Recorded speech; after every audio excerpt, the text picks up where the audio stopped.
Hello बच्चों, आशा करता हूँ आप सब अच्छे होंगे और अपनी पढ़ाई को अच्छे से कर रहे होंगे। तो आज का जो हमारा लेक्चर है वो इस श्रेणी का अंतिम लेक्चर होगा। तो हमने अब तक जाना, हमने सर्वसमीकाओं को देखा कि sine x plus y, cos x plus y, sine x minus y, cos x minus y क्या होता है, और हमने ये भी जाना कि cos x plus y plus cos x minus y किसके बराबर होता है, कॉस। उसी प्रकार हमने साइन के लिए भी जाना, cos x plus y plus sine x minus y क्या होता है। और अगर हमें cos x plus cos y इस प्रकार कुछ दिया हुआ हो तो ये हम इस प्रकार से भी लिख सकते हैं, cos x plus y by two, cos x minus y by two. ठीक, तो हमने सर्वसमीकाएं देखी, कुछ इस प्रकार की थी, कुछ इस प्रकार की और कुछ इस प्रकार की। उनके आधार पर हमने प्रश्नावली देखी थी। तो आज हम और प्रश्नावली देखेंगे और प्रश्न करेंगे, जिससे कि आपको जो हमने अभी तक सीखा है वो कैसे इस्तेमाल हो और कहाँ इस्तेमाल हो वो पता चल सके। तो हमारा ये जो उदाहरण है इसमें सिद्ध करना है हमें कि cos square x plus cos square x plus pi by three plus cos square x minus pi by three बराबर होता है 3/2 के। ठीक, तो इसको कैसे करेंगे, बड़ा ही आसान है। सबसे पहले तो जो हमारा ये दिया हुआ है इसको हम इस प्रकार से लिख सकते हैं, cos x plus pi by three square, और हमें पता है यहाँ पर हम लगा सकते हैं कॉस, ये बराबर होता है cos x cos pi by three minus sine x sine pi by three के। और हमें पता है कॉस पाई बाई थ्री या फिर कॉस 60 होता है 1/2, और साइन पाई बाई थ्री या फिर साइन 60 डिग्री होता है किसके, √3/2 के। तो हम क्या करेंगे, हम इनकी जो मान है उनको हम इनके जो मान है वो यहाँ पर इस्तेमाल करेंगे, जो कि हमें मिलेगा ये √3 साइन बाई टू। ठीक, स्क्वायर अगर हम इसे कोष्ठकों को खोलेंगे तो हमें क्या मिलेगा, cos square x by 4 plus 3/4 sine square x minus 2 cos x √3 2 cos x √3 sine x by 2। ये तो हमारे पास ये मिला, जो कि अब आप क्या करें, उसी प्रकार आप इसको सरल कीजिए। तो आपको क्या मिलेगा, मैं लिख रहा हूँ, cos x cos pi by three plus sine x sine pi by three, और हमको पता है कॉस पाई बाई थ्री ये होता है और साइन पाई बाई थ्री √3/2 होता है। ठीक, अगर इसके स्क्वायर को हम खोलेंगे तो हमें मिलेगा क्या, cos square x by 4 plus 3/4 sine square x plus 2 cos x by 2 गुणा √3 साइन एक्स। ये, और अब हम क्या करेंगे, जो हमारे पास सरल करने के बाद जो मिला है उसको हम यहाँ पर प्रतिस्थापित कर देंगे। तो हमको क्या मिलेगा, हमको मिलेगा कॉस स्क्वायर एक्स ये, और इसका जो मान हमने निकाला था वो ये था। तो हम लिखेंगे cos square x 4 plus 3 sine square x by 4 minus 2 cos √3 sine x by 4।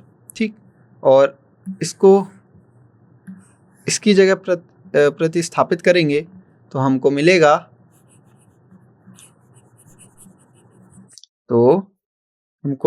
आगे मैं यहाँ लिख रहा हूँ, तो हमको मिलेगा cos square x by 4 plus 3/4 sine square x plus 2 cos x by 2 गुणा √3/2 साइन x। तो आप देख सकते हैं कि ये और ये एक समान है, तो ये कट जाएंगे, तो हम इनको हटा सकते हैं, और ये भी एक समान है, तो ये क्या हो जाएगा, ये हो जाएगा 3/2, ठीक, और ये भी क्या हो जाएगा 3 cos स्क्वायर बाई 2, ठीक। तो ये क्या है हमारा, ये है, ये अगर आप इसे और सरल करेंगे तो हमको क्या मिलेगा, हमको मिलेगा 2 cos square x plus cos square x by 2 plus 3/2 sign square x, ठीक। तो इसे आगे सरल करने पर हमें मिलेगा 3 cos square x by 2 plus 3/2 sign square x. अगर हम 3/2 को कॉमन ले लें तो हमारे पास मिलेगा कोष्ठक में sign square x plus cos square x, और हमें पता है sine square x plus cos square x का क्या मान होता है, 1। तो इसकी जगह हम 1 रखेंगे तो हमारे पास जो हमें सिद्ध करना था वो मिल जाएगा, जो कि है 3/2 या अनुपात 3:2, ठीक। तो आशा करता हूँ आपको ये समझ में आया हो हमने कैसे कैसे कौन कौन से सर्व समीकरणाएं इस्तेमाल की। तो आगे बढ़ते हैं अपने दूसरे उदाहरण की ओर, ठीक। तो इसमें भी हमें ये सिद्ध करना है कि 2 cos π/13 cos 9π/13 plus cos 3π/13 plus cos 5π/13 बराबर 0 होता है। तो अगर आपको ये याद है कि cos A cos B क्या होता है, cos A cos B क्या होता है, cos A cos B होता है cos x plus y plus cos x minus y, ठीक। तो हमें पता है क्या होता है। तो यहाँ पे हमारा A क्या है, हमारा A है ये, और B क्या है, B है ये। तो हम क्या कर सकते हैं, cos π/13 cos 9π/13 को लिख सकते हैं cos π/13 plus 9π/13 plus cos π/13 minus 9π/13। ये क्या होगा, अगर आप इसको सरल करेंगे तो ये कितना आएगा, ये आएगा 10π/13, ये कितना आएगा 10π/13, और ये कितना आएगा, ये आएगा 8π/13 cos माइनस 8π/13, और हमको पता है cos माइनस x बराबर होता है cos x के। तो cos माइनस 8π/13 बराबर होगा cos 8π/13 के, ठीक। तो हम ये लिख सकते हैं। फिर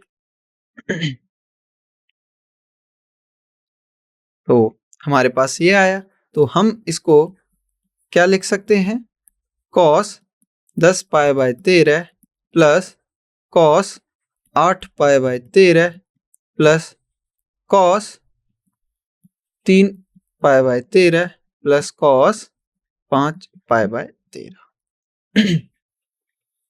ठीक। तो अगर आप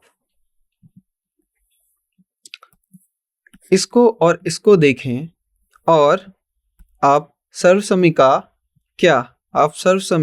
cos A plus cos B को याद करें तो वो क्या होती है, वो होती है 2 cos A plus B/2 cos A minus B/2, यही होती है। हाँ, तो जहाँ पर मेरा a होगा 10π/13 और b होगा 3π/13, तो मेरे को क्या मिलेगा ये, तो a + b/2 आपको मिलेगा क्या, आपको मिलेगा 13π/26 और ये करेंगे तो आपको मिलेगा 7π/26।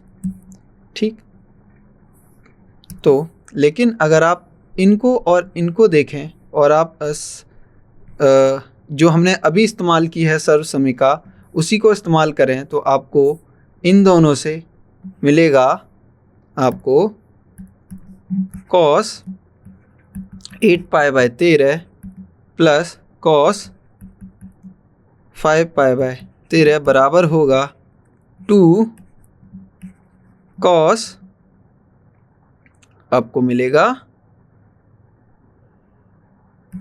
13π/26 और cos 8π/13 माइनस 5π/13/2 जो कि कितना होगा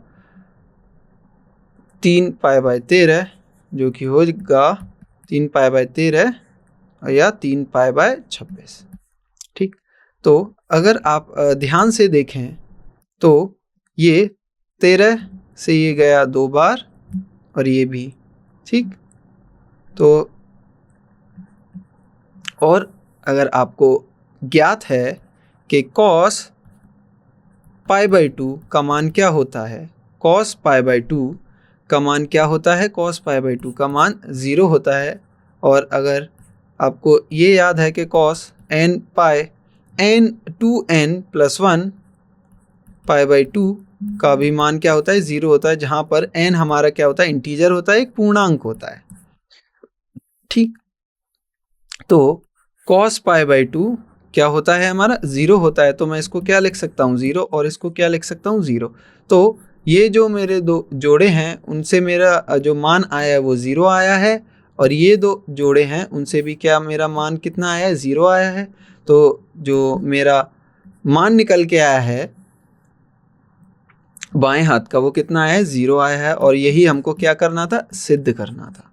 तो आशा करता हूँ आपको ये भी काफ़ी आसानी से समझ आया हो। तो चलते हैं अपने तीसरे सवाल की ओर। तो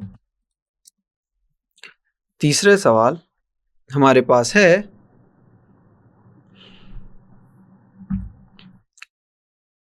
ठीक, तो तीसरा सवाल हमसे सिद्ध करवाया जा रहा है कि sin 3x plus sin x गुणा sin x plus cos 3x minus cos x गुणा cos x बराबर 0 होता है। ठीक, तो हमारे पास जो प्रश्न दिया हुआ है वो है sin 3x plus sin x गुणा sin x ठीक, sin x plus cos 3x minus cos x गुणा cos x बराबर 0 हमें सिद्ध करना है। तो सबसे पहले आप इसको देखें, ये क्या है, सबसे पहले इसको देखिए आप sin 3x। सो sin 3x क्या होता है, अगर आप देखें sin 3x को मैं लिख सकता हूँ sin 2x प्लस x। ठीक, अब क्या लिख सकता हूँ इसको sin a sin 2x cos x plus cos 2x sin x ये लिख सकता हूँ। और sin 2x क्या होता है, sin 2x होता है मेरा sin x cos x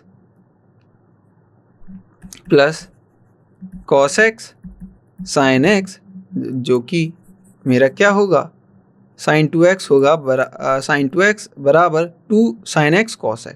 तो 2 sin x cos x और cos x तो पहले से ही है हमारे पास, तो ये हो जाएगा ये cos स्क्वायर x। ठीक, उसी प्रकार cos 2x क्या होता है cos 2x होता है हमारे पास क्या cos 2x होता है cos स्क्वायर x माइनस, या फिर आप ऐसे इस प्रकार से लिख सकते हैं cos x प्लस x, और ये क्या होता है cos x minus sin x, जो कि क्या होता है cos square x minus sin square x, cos square x minus sin square x। तो मैं लिख सकता हूँ cos square x minus sin square x और sin x।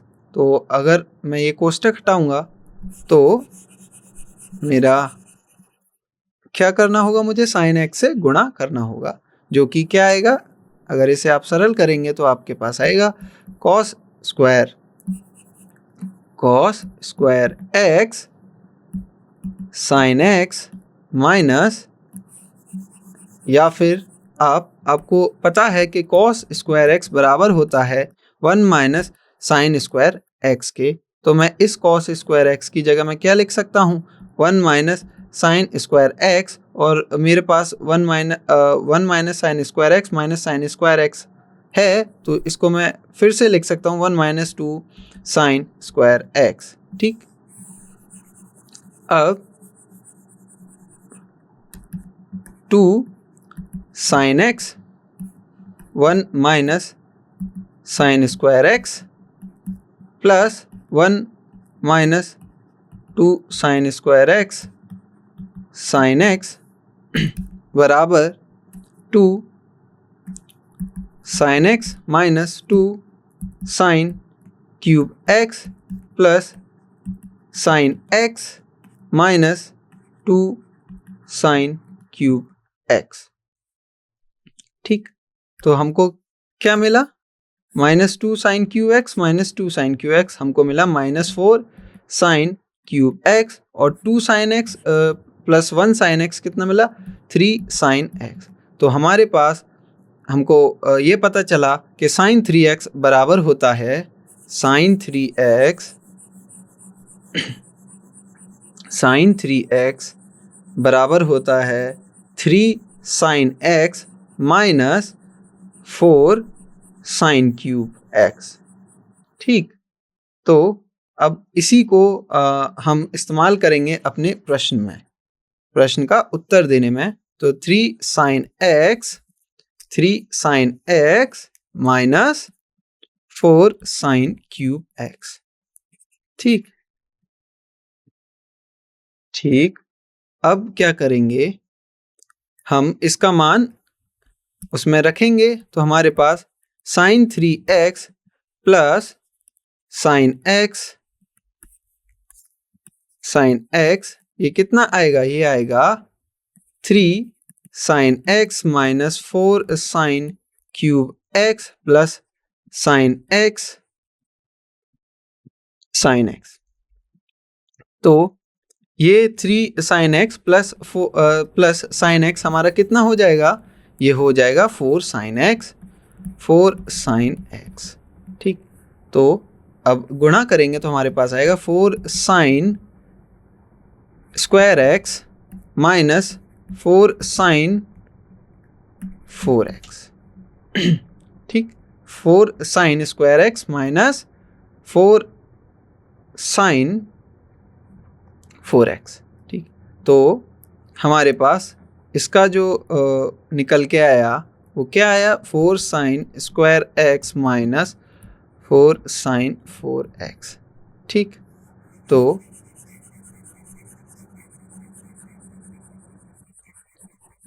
अब हम क्या करेंगे, इसी प्रकार हम इसका मान निकालेंगे cos 3x। ठीक, तो cos 3x हमारा क्या होगा, cos 3x हमारा जो निकल के आएगा वो इस प्रकार से निकल के आएगा cos 2x प्लस x, जो कि मैं लिख सकता हूँ क्या, cos 2x cos x minus sin 2x sin x। ठीक, और sin 2x क्या है, हमने अभी कुछ देर पहले निकाला था, ये होता है कितना 2 sin x कॉस एक्स, और हमारे पास एक साइन पहले से ही है तो हम क्या लिख सकते हैं, 2 साइन स्क्वायर एक्स। ठीक, तो कॉस 2x क्या होता है, अभी हमने कॉस भी निकाला था, कॉस 2x होता है cos square x minus sine square x. ठीक, कॉस एक्स, और साइन स्क्वायर एक्स को मैं लिख सकता हूँ cos square x minus 1 minus cos square x, जो कि क्या हो जाएगा मेरा, 2 कॉस स्क्वायर एक्स माइनस 1। ठीक, 2 cos square x minus 1 cos x, जो कि मेरा क्या मिलेगा मेरे को, 2 cos cube x minus cos x. तो ये जो हमारा निकल के आएगा वो निकल के आएगा 2 cos cube x minus cos x, और ये जो है अगर आप इसे देखें तो 1 minus cos square x cos x, ये तो हमारे पास ये कितना आएगा, 2 cos x minus 2 cos cube x. तो हमारे पास आएगा minus 2 cos x plus 2 cos cube x, क्योंकि ये माइनस भी हमारे पास है। तो हमारे पास हमको मिलेगा, क्या मिलेगा, 4 cos cube x minus 3 cos x. ठीक, तो हमने देखा कि कॉस 3x हमारा है cos cube x minus 3 cos x के बराबर। ठीक, तो फिर हम क्या करेंगे, तो आशा करता हूँ आपको ये सारा सब समझ आ रहा है। ठीक, तो अब हम जो भी हमने मान निकाले हैं वो हम प्रतिस्थापित कर देंगे उनकी जगह, जो जो हमने मान निकाले हैं। तो आइए देखते हैं। तो 4 cos cube x minus 3 cos x.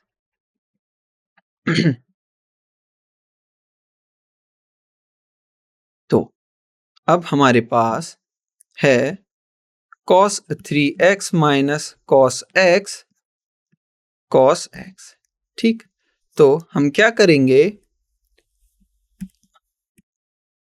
हम इसका इस्तेमाल करते हुए लिखेंगे cos cube x minus 3 cos x minus cos x, जो कि हमारे पास क्या होगा, माइनस 4 कॉस एक्स। ठीक, कॉस एक्स, जो कि मैं लिख सकता हूँ 4 cos 4x minus 4 cos square x. इसका मतलब इसका जो मान निकल के आया वो आया cos 4 cos 4x minus 4 cos square x. ठीक, तो अब क्या करें हम, तो अब बस सरल करना ही बचा हुआ है। जैसे ही आप सरल करेंगे आपको जो सिद्ध करना है वो आपके सामने आ जाएगा। आइए देखते हैं कि हम कैसे सरल करते हैं। तो हमारे पास क्या है, 4 sine square x minus 4 sine 4x plus 4 cos 4x minus 4 cos square x. अगर आप इन दो को साथ लाएं तो आपको मिलेगा 4 sine square x minus cos square x. ठीक, और आपको मिलेगा -4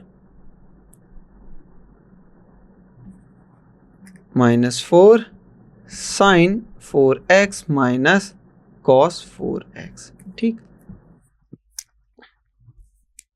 अब क्योंकि आप अगर इनको देखें तो ये कैसी फॉर्म है, ये है ए स्क्वायर माइनस बी स्क्वायर। तो आप बोल सकते हैं ए स्क्वायर माइनस बी स्क्वायर किसके बराबर होता है, ये होता है ए minus B a plus b. ठीक, तो मैं लिख सकता हूँ ए ए minus B a plus B के, ए माइनस बी गुणा, मैं यहाँ नीचे लिखता हूँ ए माइनस बी गुणा A plus B sine x plus cos x. ठीक, अब अगर आप ये देखें sign 4x minus cos 4x ये बराबर होता है sine square x whole square minus cos square x whole square. तो अब आप देखें इसका स्क्वायर माइनस इसका स्क्वायर, तो मैं ये इस्तेमाल कर सकता हूँ। तो मेरे पास क्या आएगा, मेरे पास आएगा a माइनस बी गुणा a plus b, a plus b. ठीक, तो अगर आप देखें क्या अगर हम इसको सरल ना करें और ऐसे ही जैसे अभी लिखा हुआ था वही लिखें, तो हमें आप देख सकते हैं कि sine square x minus cos square x और sine square x minus cos square x को आप क्या ले सकते हैं, दोनों में से कॉमन ले सकते हैं। तो आपको मिलेगा, अगर आप 4 sine square x minus cos square x को एक साथ कॉमन लेते हैं तो आपको मिलेगा क्या, गुणा आपको मिलेगा 1 minus sine square plus cos square x. और क्योंकि हमें पता है sine square plus cos square x कितना होता है, ये होता है 1। तो आप देख सकते हैं, तो हमारे पास क्या आया 4 sine square x minus cos square x गुणा 1 माइनस 1, और 1 माइनस 1 कितना होता है, 0 होता है, 0 होता है। तो आप इस प्रकार देख सकते हैं कि अगर कोई भी मान 0 से गुणा होता है तो आपका जो उत्तर निकल के आता है वो हमेशा क्या आता है, 0 ही निकल के आता है।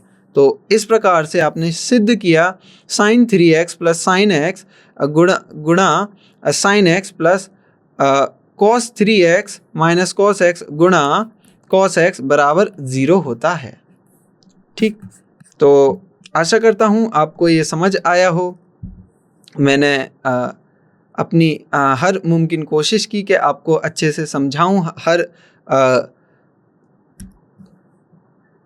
ठीक, तो इस प्रकार से हमने सिद्ध किया कि sine 3x plus sine x गुणा sine x plus cos 3x minus cos x गुणा कॉस एक्स बराबर 0 होता है।